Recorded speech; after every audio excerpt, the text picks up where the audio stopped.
अस्सलाम वालेकुम dear students. आज ये जो हमारा टॉपिक है वो है वुड वर्क से क्या मुराद है कि वुड वर्क क्या है।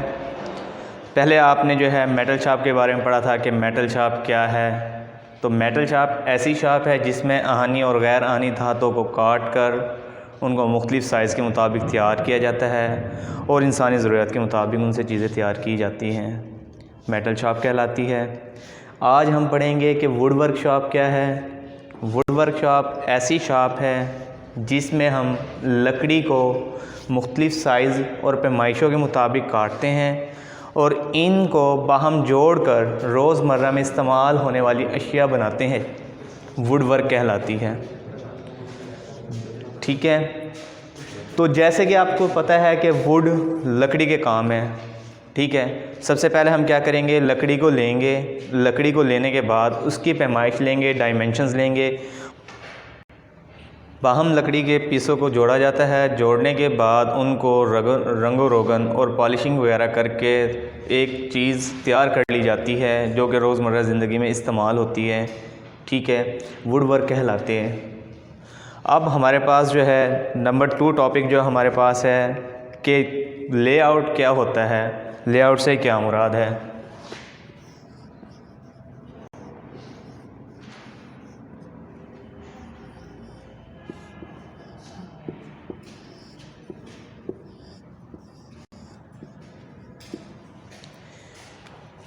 किसी भी वर्कशॉप को तैयार करने से पहले उस जगह का तयन करना लेआउट कहलाता है।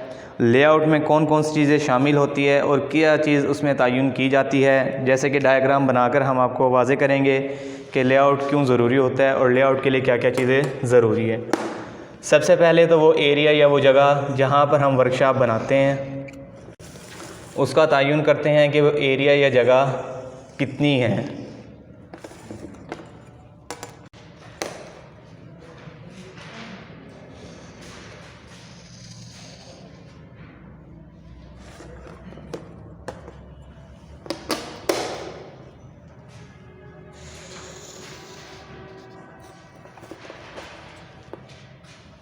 जैसे कि आपके सामने है, ये हमने यहाँ पर वर्कशॉप तैयार करनी है। तो वर्कशॉप तैयार करने के लिए सबसे पहले हमने क्या किया है, इसकी बाउंड्री बना ली है। तो इसमें हमें किन किन चीज़ों की ज़रूरत पड़ती है। सबसे पहले हमारे पास क्या है, नंबर 1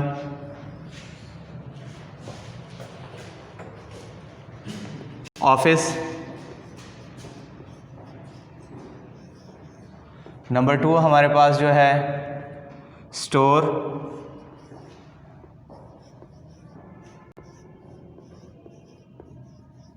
नंबर 3 हमारे पास जो है टेबल और चेयर्स,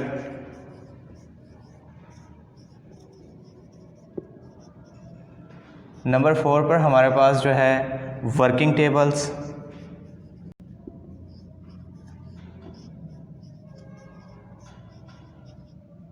नंबर 5 पर हमारे पास जो है मशीनिंग एरिया,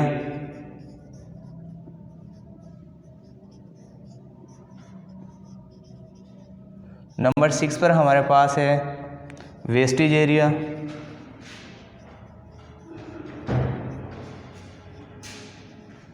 नंबर 7 पर हमारे पास है वाटर वेस्टिंग लाइन,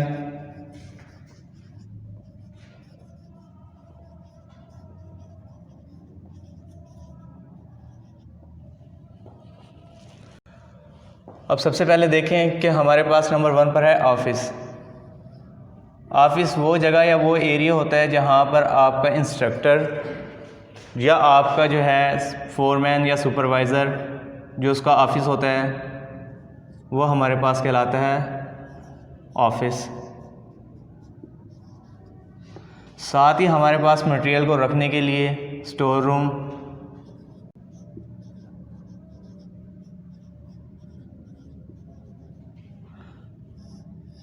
इंस्ट्रक्शंस देने के लिए या कोई चीज़ समझाने के लिए हमारे पास वाइट बोर्ड,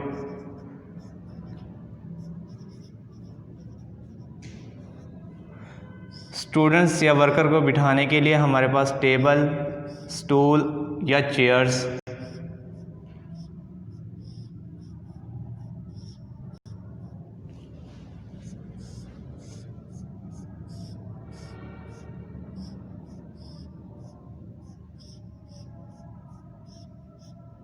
ये आप रो में रखेंगे। इसके बाद हमारे पास नंबर 4 जो पॉइंट है वो है वर्किंग टेबल्स। वर्किंग टेबल से मुराद ऐसा टेबल जहाँ पर हम किसी भी काम को करने के लिए उस जॉब को टेबल के ऊपर रखते हैं। टेबल के ऊपर हमारे पास वाइस नस्ब की जाती है जिस पर हम अपने जॉब को कलम करते हैं और कलम करने के बाद अपने काम को सरअंजाम देते हैं।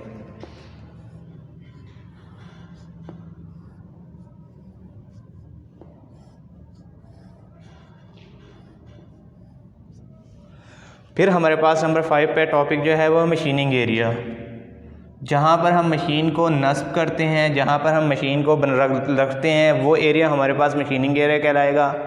इसमें हमारे पास मुख्तलिफ़ किस्म की मशीनें शामिल हो सकती है। लेट एक्सपोज, अगर हमने सबसे पहले क्या करना है, ड्रिलिंग का अमल करना है, तो हमारे पास ड्रिल मशीन आएगी। नेक्स्ट हमारे पास क्या होगी, लेथ मशीन होगी। फिर हमारे पास आएगी कटिंग मशीन।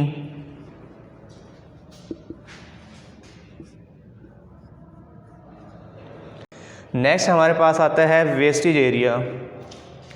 वेस्टेज एरिया वो जगह होती है जहाँ पर हम कोई भी वर्क पीस बनाने के बाद जो मटेरियल बच जाता है, बचने के बाद उसको एक कॉर्नर में इकट्ठा कर देते हैं। कॉर्नर में जब हम इसको इकट्ठा करते हैं ताकि वो मटेरियल जो है आसपास एरिया में बिखरा हुआ ना हो। खुदा ना खासा अगर कोई वर्कर जा रहा है और वो मटेरियल रास्ते में गिरा हुआ है तो उसका पाँव या हाथ, या अगर खुदा ना खासा वो स्लिप हो जाता है तो स्लिप होने के बाद वो जो मटेरियल नीचे पड़ा होता है वो वर्कर की बॉडी को डैमेज कर सकता है। इसीलिए हमारे पास क्या होता है, वेस्टेज एरिया बनाया जाता है।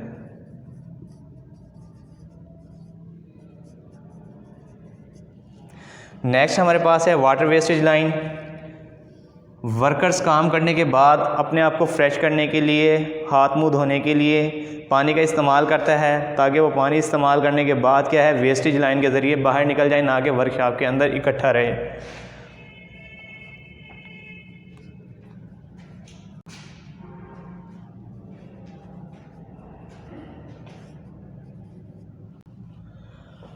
नंबर 8 पॉइंट जो हमारे पास बनेगा वो हमारे पास बनेगा इन आउटडोर्स।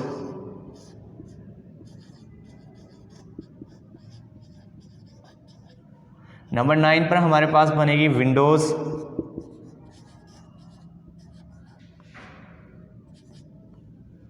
नंबर 10 पर हमारे पास जो होगा वो है इलेक्ट्रिक सिस्टम।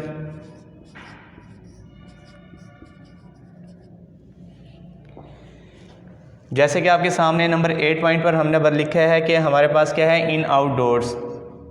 वर्कशॉप में आने जाने के लिए रास्ता या दरवाजे का होना, और उसके सामने ही हम क्या करेंगे, विंडोज़ लगाएंगे ताकि जो है हमारे पास एयर सिस्टम प्रॉपर्ली आए और जो है उस जगह पर टेम्परेचर की ज़्यादती ना हो। नेक्स्ट हमारे पास क्या है, इलेक्ट्रिक सिस्टम। इलेक्ट्रिक सिस्टम का हमारे पास क्या है कि जब हम वर्कशॉप में काम कर रहे होते हैं तो अगर वहाँ पर रोशनी की कमी हो, कुदरती या नेचुरल रोशनी की कमी हो, तो वहाँ पर हम क्या करते हैं, इलेक्ट्रिक सिस्टम के ज़रिए जो है रोशनी का इंतज़ाम करते हैं ताकि काम करने वाले वर्कर्स को जो है दिक्कत का सामना ना करना पड़े। इससे पहले हमने पढ़ा है कि लेआउट से क्या मुराद है और वर्कशॉप के लिए वो लेआउट क्यों ज़रूरी है। जैसे कि मैंने आपको डायग्राम बनाकर वाज़े करके दिखा दिया गया है कि किसी की जगह का तयन करने के लिए लेआउट कहलाता है। जैसे कि हमने वर्कशॉप बनानी है तो उस जिस जगह पर वर्कशॉप बनानी थी उसका तयन किया है, उसकी बाउंड्री लाइन बनाई है, उसमें जिन जिन चीज़ों की ज़रूरत थी उनको बनाया है। नेक्स्ट हमारे पास टॉपिक है लकड़ी की बनावट से क्या मुराद है। लकड़ी को जो है टिम्बर के नाम से पुकारा जाता है, ठीक है। अगर दरख्त ज़िंदा हालत में खड़ा है तो उसे हम साकिन टिम्बर कहेंगे, और अगर उसी दरख्त या लकड़ी को काट कर गिरा दिया जाए तो उसे हम जो है रफ़ टिम्बर के नाम से पुकारेंगे। जैसे कि आप एक दरख्त ज़मीन के सहारे जड़ों के ज़रिए खड़ा हुआ है तो इसे हम कहेंगे साकिन टिम्बर।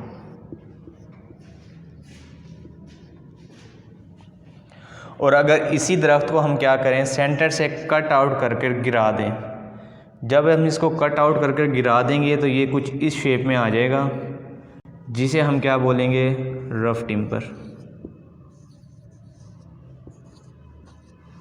ठीक है। लकड़ी को टिम्बर के नाम से पुकारा जाता है।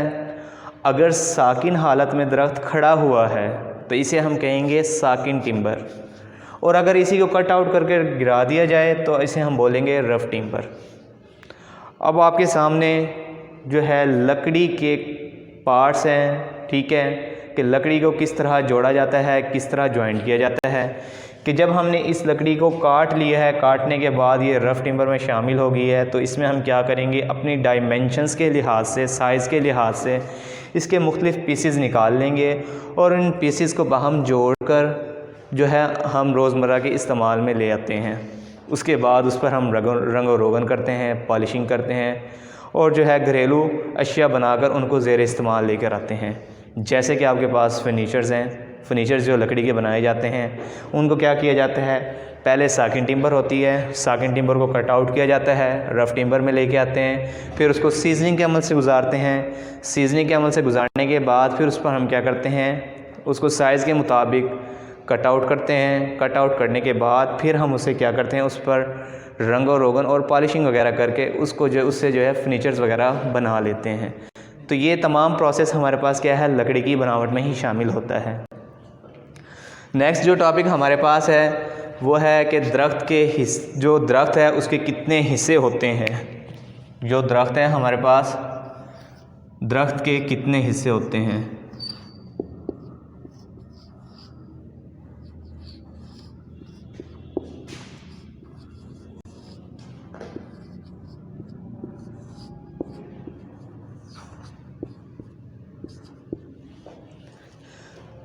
दरख्त के 3 बड़े हिस्से हैं, 3 मेजर पार्ट्स हैं। नंबर 1 हमारे पास क्या है, जड़ें।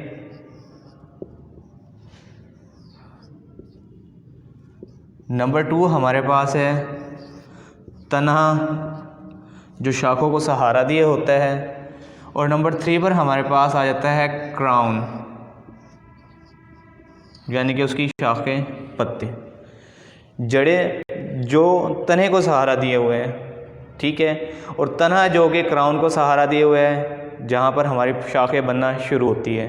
तो ये 3 मेजर पार्ट्स हैं जिनके ज़रिए दरख्त जो है अपने आप को सहारा दिए होता है। अब नेक्स्ट हमारे पास जो है नया अगला टॉपिक जो है, दरख्त के जो है मुख्तलिफ़ हिस्से बयान करें। दरख्त के कितने हिस्से होते हैं, जैसे कि मैंने आपको पहले बताया कि दरख्त के मेजर 3 पार्ट्स हैं। नंबर 1 हमारे पास जड़ें, जिसे हम रूट्स बोलते हैं। नंबर 2 हमारे पास तना, जिसे हम ट्रंक बोलते हैं। और नंबर 3 हमारे पास क्राउन, ठीक है। लेकिन इसके अलावा भी दरख्त के मेन पार्ट्स है। जब दरख्त को हम कट आउट करते हैं तो कट आउट करने के बाद फिर जो उसके अंदर वाला एरिया होता है उसमें जो जो हिस्से बनते हैं, जो पार्ट्स बनते हैं, वो हमारे पास दर्ज झेल हैं। जैसे कि सबसे सेंटर वाला हिस्सा आपको डायग्राम में नज़र आएगा। जो सेंटर वाला हिस्सा होता है बिल्कुल बारीक होता है और जो हमारे पास बहुत ज़्यादा नरम होता है, जहाँ पर दरख्त परवरिश पाना शुरू करता है।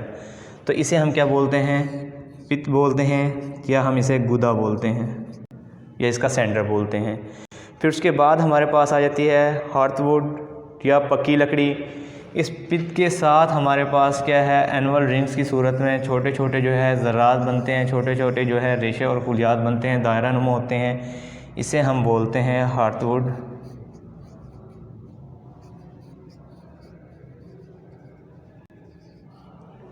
इसके बाद हमारे पास रहता है सॉफ्टवुड या कच्ची लकड़ी। इसी के आगे वाला हिस्सा जो हमारे पास होता है,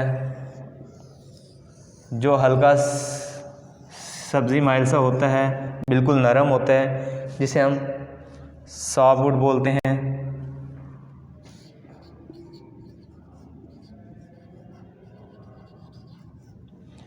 नेक्स्ट हमारे पास बनते हैं सब्ज़ हल्के। जो लास्ट वाला हिस्सा होता है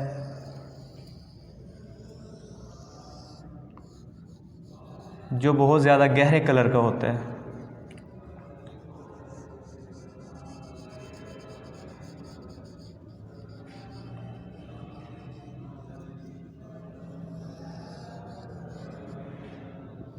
यह हमारे पास कम्बिम कहलाता है। और जो लास्ट में हमारे पास हिस्सा होता है, जो बाहर आम दरख्त पर आम आँख नज़र से देखा जा सकता है, जो खुरदरा होता है, जिसे हम उर्दू में छाल बोलते हैं और इंग्लिश में उसको ब्रेक बोलते हैं। ठीक है। अगर आप सालाना हल्के या एनुअल रिंग्स का अंदाज़ा लगाएं, जिससे दरख्त की उम्र का अंदाज़ा लगाया जा सकता है कि दरख्त कितना पुराना है, तो सालाना जो हल्के बनते हैं, एनुअल रिंग्स बनते हैं, हर साल एक एनुअल रिंग्स बनता है। तो जितना पुराना दरख्त होगा उसमें जितने ज़्यादा सर्कल बने होंगे, जितने ज़्यादा रिंग बने होंगे, वो हमारे पास सालाना हल्के या एनुअल रिंग्स कहलाते हैं, जिससे उस दरख्त की उम्र का अंदाज़ा इजीली लगाया जा सकता है। इसके बाद जो हमारा टॉपिक है, हमारे पास टॉपिक पे डिस्कस करेंगे, वो हमारे पास है लकड़ी को खुश्क करने के तरीके।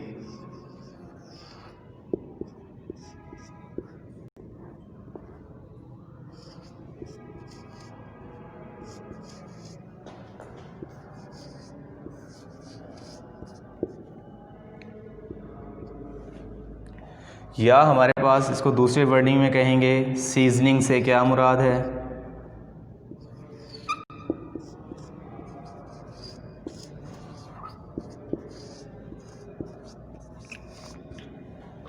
और सीजनिंग कितने तरीक़ों से की जाती है।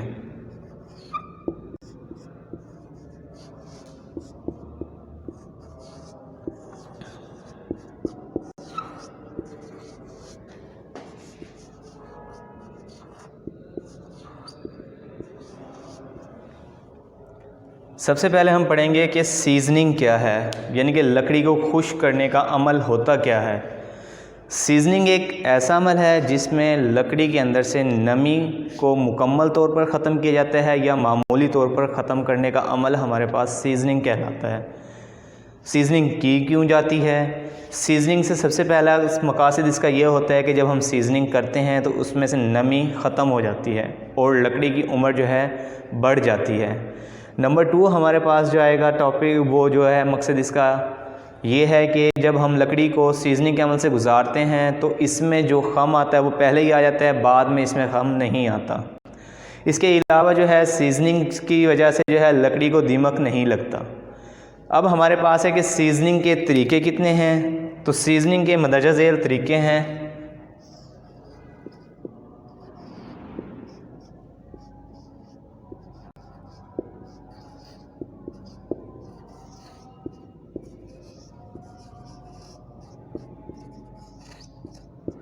जिसमें हमारे पास नंबर 1 पर आ जाता है कुदरती या नेचुरली तरीका। नंबर 2 पर हमारे पास आ जाता है मसनूई या आर्टिफिशियल। नंबर 3 पर हमारे पास आ जाता है एक्स रेज़ के ज़रिए।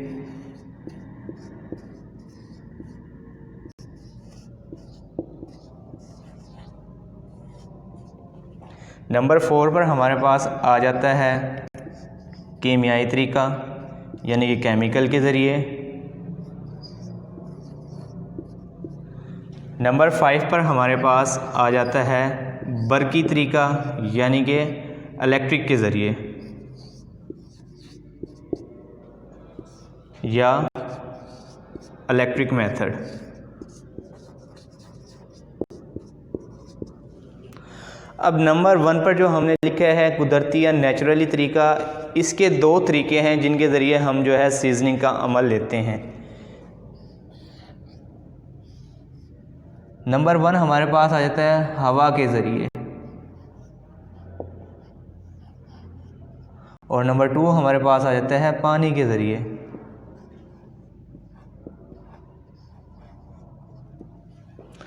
अब हम डिस्कस करेंगे कि हवा के ज़रिए जो है सीजनिंग को, लकड़ी को कैसे सीजनिंग के अमल से गुजारा जाता है।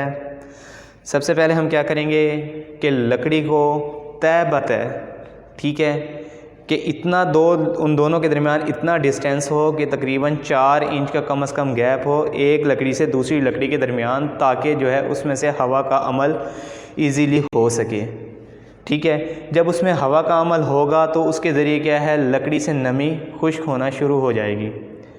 इस तरीके में अगरचे ख़र्चा भी कम है और वक्त ज़्यादा है, तो इसीलिए तरीका कम इस्तेमाल किया जाता है। उसके बाद हमारे पास है पानी के ज़रिए। अब पानी के ज़रिए हम क्या करेंगे कि लकड़ी के दोनों सिरों को, लकड़ी को काट लेंगे। काटने के बाद जिस सिमत में पानी बह रहा होगा उस सिमत में हम उस लकड़ी को डाल देंगे, किसी रस्सी के साथ बांधकर उस बहते हुए पानी में डाल देंगे, ताकि एक जगह से पानी इंटर हो और दूसरी जगह से पानी निकल जाए। ऊपर वाली जो लकड़ी की सतह होती है वो जल्द खुश्क हो जाती है और आहिस्ता आहिस्ता उसमें से नमी खारिज होना शुरू हो जाती है। जब हम पानी के ज़रिए सीजनिंग करते हैं तो हमें जो है रोशनी से बचाव के लिए जहाँ पर रोशनी कम पड़ती है उस जगह पर हम इस सीजनिंग के तरीके को इस्तेमाल करते हैं। नेक्स्ट हमारे पास आ जाता है मसनूई तरीका। मसनूई तरीका हमारे पास क्या है कि मसनूई तरीके में हम क्या करते हैं कि लकड़ी को एक ट्राली पर इकट्ठा कर लेते हैं तय बतय। जब हम लकड़ी को एक ट्राली पर तय बतय इकट्ठा कर लेते हैं और उसको एक बंद कमरे के अंदर रख देते हैं। ट्राली हमारे पास क्या है, व्हीलों पर लगी होती है। इस पर हम क्या करेंगे, लकड़ी के बड़े बड़े फट्टे जो हमने कट आउट किए थे उनको एक दूसरे के ऊपर तय बतय रख देंगे।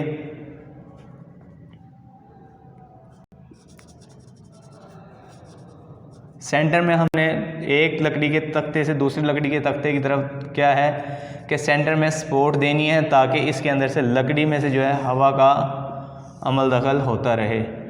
इसी तरह हम क्या करेंगे, तय बतय जो है लकड़ी को जो है ऊपर नीचे रख कर ट्राली के ऊपर रख लेंगे और फिर ट्राली को हाथ की मदद से धकेल कर एक बंद कमरे के अंदर इंटर कर देंगे।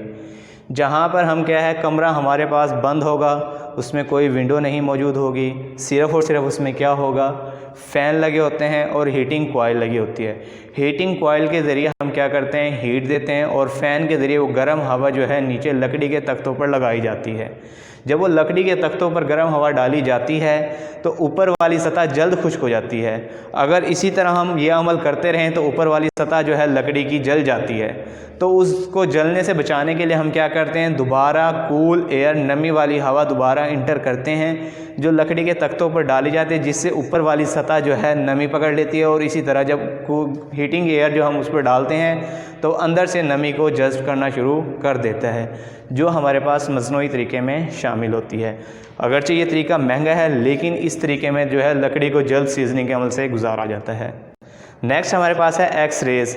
ये तरीका जदीद है और काफ़ी महंगा है, जिसमें जो है लकड़ी के अंदर कमरे में लकड़ी को इकट्ठा कर लिए जाते हैं तय बतय और उसके बाद उसमें से एक्स रेज़ को गुजारा जाता है। गुजारने के इस अमल से क्या है, लकड़ी 1 से 2 दिन के अंदर जो है ज़्यादा से ज़्यादा जो है खुश्क हो जाती है। लेकिन ये तरीका काफ़ी महंगा है, इसका इस्तेमाल बहुत कम किया जाता है। नेक्स्ट हमारे पास जो टॉपिक है वो है कीमियाई तरीका। कीमियाई तरीके में हमारे पास क्या करते हैं कि लकड़ी को हम यूरिया के महलूल बनाकर लकड़ी की सतह पर चढ़ा देते हैं। जब यूरिया का महलूल बनाकर लकड़ी की ऊपर वाली सतह पर चढ़ा देते हैं तो वो क्या करता है, लकड़ी से नमी को जज्ब करना शुरू कर देता है। इस तरीके में सबसे बड़ा डिफेक्ट ये होता है कि लकड़ी की जो ऊपर वाली सतह है वो टेढ़ी हो जाती है, खम पकड़ लेती है या उसमें दरारें आ जाती हैं। जब उसके अंदर दरारें आ जाती है तो वो लकड़ी ऊपर से नाकारा हो जाती है।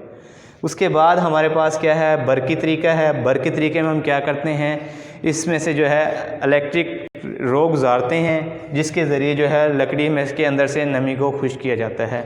अगर हमारे पास लकड़ी ज़्यादा गीली होगी तो इसकी मज़ाहमत कम होगी, और अगर लकड़ी में नमी कम होगी तो मज़ाहमत भी कम होगी।